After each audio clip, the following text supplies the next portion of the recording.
Hi అండి. ఈరోజు మనము చేయబోయే వంట చిల్లి గారెలు. నేను తెల్లజొన్న 4 గంటలు నానబెట్టుకున్నాను. కరెక్ట్గా 5 గంటల వరకు నానాలి మినపప్పు. నానితేనే మంచిగా స్మూత్గా అయితే పిండి గారెలు కూడా మంచిగా అవుతాయండి.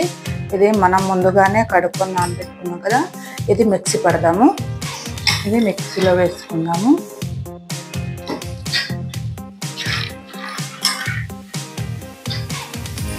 ఇందులో కొద్దిగా వాటర్ పోసుకుందాము. ఇదిగోండి పట్టేసాను.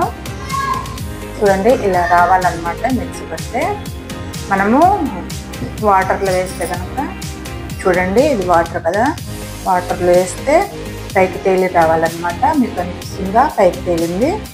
అలా రావాలండి. పైకి తేలితేనే చిల్లి గారె అనేది మంచిగా టేస్ట్ ఉంటుంది. ఎంతో తీసేసుకుందాము.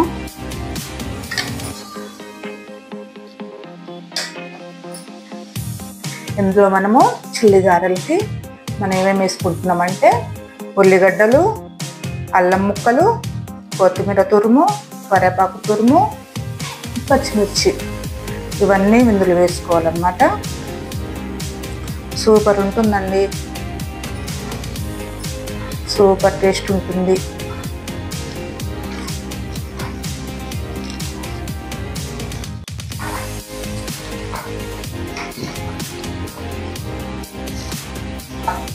ఇదంతా ఇలా కలుపుకోవాలన్నమాట.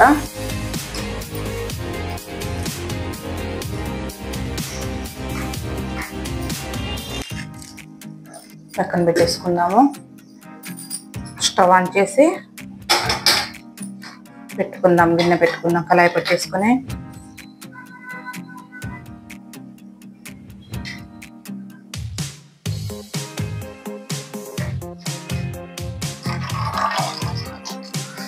ఓకేనండి. ఆయిల్ వేడేమో చూసుకుందాము. కొద్దిగా పిండి వేసుకుని